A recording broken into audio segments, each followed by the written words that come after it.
Back in the 80s, well before she was a power sector executive, a regulator, or a renewable energy thought leader, Audrey Zibelman was a young mom working as a trial lawyer in St. Paul, Minnesota.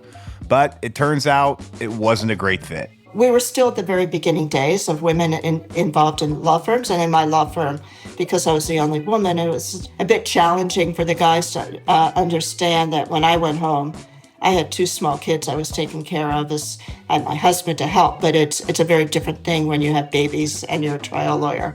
So when she learned about a position at the Minnesota Attorney General's office, she went for it, in part because about a quarter of the lawyers there were women. Being able to talk to other young mothers who are also dealing with raising children as well as being a lawyer. It's not that we worked less, but we were more compassionate and understanding of the challenges we all confronted. For a few years, she represented the AG's office in matters related to utilities, everything from telecommunications to electric and gas. Her career took many turns after that, but she always remained focused on energy. Because it's a combination of public interest, the environment, as well as economics and engineering. And so for me, it's been a career that's really kept me excited and interested. In 1992, Audrey joined the Northern States Power Company, which is now a subsidiary of Xcel Energy. She spent 12 years with the utility, but it was 1998 that stood out. That was the year she began seeing how climate change could impact the power sector. We had a very hot summer, but we also had some major storms, and so we lost some power lines, and we also lost some generation. And the challenge for us was the fact that Minnesotans were not used to the type of heat we were seeing that summer. Minnesota's population was growing fast in the 80s and 90s, and air conditioners had become commonplace. That's a great thing for keeping people comfortable, but not so great for an already stressed out grid. We knew we were running out of generation. Could we use some demand programs that we had put in place in Minnesota, particularly around controlling air conditioning, that would help us get through the super peak during the course of a day without compromising people's safety and health? These were early days for demand response, but it worked. Northern States Power avoided brownouts, and because people's air conditioners were never off for more than 15 minutes, the home stayed cool. That year was sort of an experience of understanding the role of markets and the role of better tools. Subsequent to that, I went to PJM, where we would use customer capability, industrial load customers in particular, to provide reserves to turn on or off generation, and their willingness to do that, to get compensated for it, much like a generator, help balance the grid in a much more predictable way. Then in 2008, Audrey went all in on DR, founding Veridity Energy to develop demand response technology. After that, she turned to regulation, chairing the New York Public Service Commission. Then, in 2017, she moved all the way to Australia to become CEO of its energy market operator. She says Australia's support for rooftop solar has been very successful. In parts of the country, it sometimes makes up the single largest source of power. The lesson learned for me is that what we need to do about distributed energy resources is you start with incentives and programs. And then people see enough of it and they get engaged. And the government has to lean in. We need to make sure we have workforce and workforce training and good jobs. And all of that will then get us to a point where you have such rapid adoption and it's so normalized that you don't need the economic incentives anymore because people sort of see the value in themselves, and we've made it easy.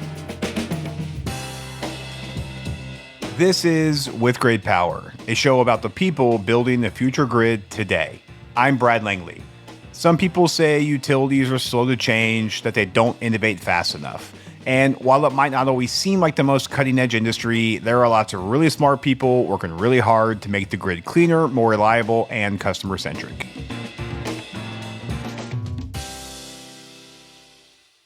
Today, my guest is Audrey Zibelman. These days, she serves on a number of boards and in advisory roles. She also co-chairs the Distributed Energy Resources Initiative Advisory Council for the Pew Charitable Trusts. Last month, the council introduced a state-by-state DER Policy Explorer tool, and it just released another report, the DER Playbook, which offers guidance on modernizing the grid and integrating more renewables. Audrey and I talk about those efforts and why she's so bullish on the power of scaling DERs across the US. But first, I wanted to know what she thinks about PJM and the utilities in that market today, because they're facing intense pressure from state and federal policymakers to control electricity prices. Something that I think that we did in Australia, and I think that the industry has to do better generally, is making sure that as we're thinking about how we design the system for the future, we're using scenario planning, something that, frankly, oil companies have done for a long time.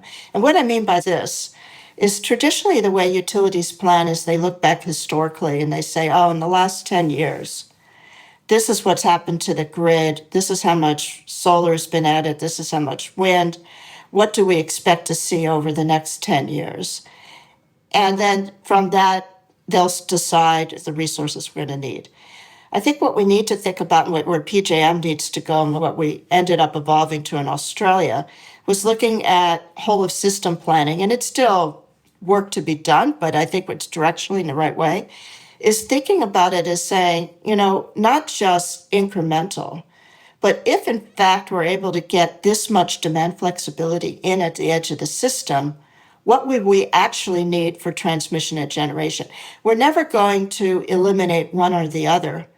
But because we don't ask ourselves the question, we end up having policies that don't really integrate in the system capabilities and the system impacts of looking at alternative technologies and then going about doing it in the right way. And I think that the difference we have now from anywhere we've had since markets have been there is the amount of demand growth we're seeing suggests that the best thing that we can do as a society is to create really robust plans where everyone, it's a system.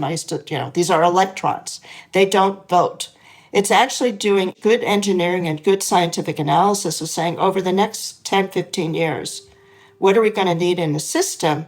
And then if we look at all the alternatives based on what we know today, what is the most economically efficient way for us to move forward, as well as constraining it for other policies around decarbonization, and even putting in price as a constraint, and then using these kind of modeling, using AI better, using analysts better, to come out with system plans. And I know that sounds like very much central planning, but if we don't have a view of what's optimum and we leave it to the markets, I think it's just too complicated, too hard, and too fragmented. And so I think, in my view, the states and PJM should get together and say, well, let's use the best planning tools that we have to figure out what the ideal is. And I think this is true. It's what we try to do in Australia. And then use policy to help execute against it rather than take policy and then develop the plans against policy. So what are the larger lessons here for how IOUs operate and how regulators can better work with them? I think one of the things that could be really critical is for the states and the grid operators to be working together to say, really, our objectives should be uniform here. We're trying to achieve certain outcomes, and we want to do it in the most economic way possible. And therefore, we need to integrate in both what we can achieve on the distribution side, as well as what we need to achieve on the transmission and grid scale side, and then devise plans.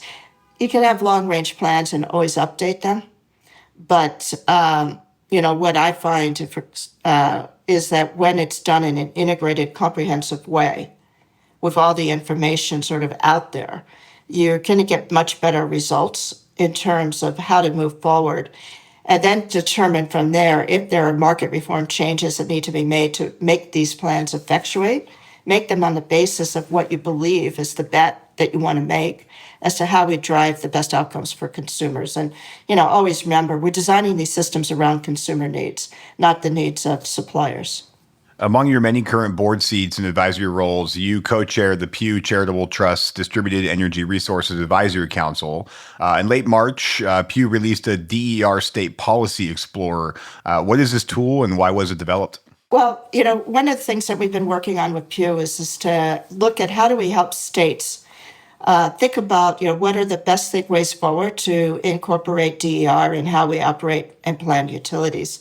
The Policy Explorer really is a great piece of work because it actually puts in one place all the various activities that states have been doing to integrate DER. So, it's really incredible. There are over 400 DER policies that have been put in place by the different states in order to incorporate it. And the other thing that we found is 77% of U.S. customers have access to advanced metering infrastructure, which I love since I chair the board of Landis and Gear. But it shows that we're really poised. But it also is a compendium that any state regulator or anyone could use to see who's doing what and how do we take advantage of it. And so what do you hope the tool will do in terms of impact? What impact would you like to see it have? Well, there's two pieces we're doing. So the Pew initiative was launched in 24, and it was really designed around what do we need to do to make sure that distributed energy resource capabilities are maximized across the United States, regardless of whether or not, as you know, in the United States, we have some states that have deregulated or they've entered into retail competition. Some states have wholesale competition, and some states continue to have vertically integrated utilities. But the fact is, this is a power system, and it works the same. Not only does it work the same everywhere across the United States, it works the same across the world. And if we could use distributed energy resources as a way of helping both make the power system resilient and affordable, are there policies that we could put in place and practices that states can turn to? So the State Policy Explorer is an information piece. The other piece of work that we're coming out with, which is being published right now, is essentially what are some things that states might want to do, what we would say is a set of 6 recommendations that we believe any state should be really looking to say, look, we're in a point of inflection of our industry, and we have technology changes that we want to take advantage of. How do we incorporate those into how we both design and operate and regulate our power systems? I believe this is the DER playbook you're referencing right now. That's right. Which, if the timing works out, will actually hit the day this episode goes live, which is awesome. Good. Good. Yeah. So, can you maybe go into a bit more detail on some of the recommendations, in your opinion, that kind of carry the most impact of the playbook? Sure. So there are 3 things that we really are focused on. One is, hey, we need to integrate distributed energy resources into both how we plan the system and operate it. And so it's not just enough to put solar in people's roofs. For example, in Australia, where right now solar's been so integrated into the system that they're giving away electricity free in the afternoon. So how do we actually operate it so that we're taking advantage of distributed energy resources of all types: storage, solar, smart thermostats, electric vehicles, anything that a residential or even commercial side can make the system more flexible. How do we take advantage of that in the system, and how do we plan for it? The second piece is thinking about, well, what are the barriers then? How do we make permitting easier? I mean, it's really fascinating. So if you go across the country, there are states like Virginia where are looking at ways to get the timing for permitting down to minutes. In Hawaii, there's different resources that people are using. And so the question is, well, what are people doing, and how do we make that work everywhere? Because again, should be things that we could solve. And so rather than it taking weeks to link up your solar, or months, can we get it down to hours or days if it's a system that's a typical system? So how do we make it easy and cheap? Because that takes soft costs out. The other piece is that how do we use it for resiliency? If we have these resources available, we want to make sure that when we're operating a system, like in times that we've seen where people were lights went out or had these storms, if DER is available, we saw that in New York City during Sandy, the ability to use distributed resources that NYU had kind of put a beacon of light in the lower Manhattan where everything else was dark. But how do we make that work for folks and make the system both stronger? So the things that we focus on are different policy matters. We survey the states to see who's doing what. And the objective really is then to have a playbook that any regulator could look at and say, here are the things that we need to put in place so that distributed energy resources capabilities can be maximized through the system and could be used really for the benefit of customers to, again, driving what should be a very neutral position for anyone or an acceptable position for anyone. We want the system to be reliable, we want it to be affordable, we want it to be safe. Are you seeing any examples where a state or states have done a good job removing barriers to DER adoption? Yeah, I mean, one of the things I really love is last year Texas passed, I think it's State Bill 1202, and it really is a national model to include DER into the utility planning. I mean, one of the things that when I was at, in New York, utilities were struggling because people wanted to put solar on the roof. There just weren't enough people to do permitting. They've done it. Texas has said, look, we'll standardize it. We'll allow third parties to do it. We'll train them. And that way you have a bigger workforce to do it. You don't need to have just the utility do the permitting approval, and we can set a target to reduce the time. I think that kind of thinking about like, how do we get this so it's easy? And how do we get the workforce expanded so it's not just the utility is exactly the type of program that I would love to see everywhere. And frankly, with the Pew work, I hope people look at that and say, well, if it works in Texas, it should work here, right? We don't call it a playbook for nothing, right? That's right. And there's lots of examples of that of other states. And that's what I find particularly exciting about the work we've done is being able to draw on the research to say what commissioners may not be able to do, which is spend time thinking about what others have done that have actually worked. We call this show With Great Power, which is a nod to the energy industry. It's also a famous Spider-Man quote, with great power comes great responsibility. So Audrey, as somebody who's been in this space for a very long time, I'm curious, what superpower or superpowers do you bring to the energy transition? Look, I think for me, the biggest superpower I've had is my passion for seeing that we can get it done better. Using curiosity and also an optimism that based on experience that we can always do better has been something I've been able to bring to every job. As a result of that, I think we've had measured success. And, one of the proudest things that I've ever done is thinking about what we did in New York over REV. And then when we went to Australia, we went from a power system that had 150 to 200,000 rooftop solars to now 1 in 3 Australians have rooftop solar. But more importantly, we've been able to demonstrate that by embracing the energy transition and doing change to accommodate the fact that it is complex, it is new technology, but it can drive a better result for consumers. You achieve better outcomes at less risk. Excellent. Well, Audrey, it was wonderful having you on the show. Thank you so much for your time. Thank you.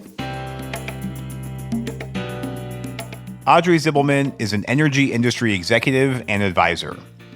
With Great Power is produced by Gridx in partnership with Latitude Studios. Delivering on our clean energy future is complex. Gridx exists to simplify the journey. Gridx is the enterprise rate platform that modern utilities rely on to usher in our clean energy future. We design and implement emerging rate structures, and we increase consumer investment in clean energy, all while managing the complex billing needs of a distributed grid. Mary Catherine O'Connor produced the show. Ann Bailey is our senior editor. Stephen Lacey is our executive editor. Sean Marquand composed the original theme song and mixed the show. The Gridx production team includes Jenny Barber, Samantha McCabe, and me, Brad Langley. If this show is providing value for you, and we really hope it is, we'd love it if you could help us spread the word. You can rate and review us at Apple and Spotify, or you can share a link with a friend, colleague, or the energy nerd in your life. As always, thanks so much for listening. I'm Brad Langley.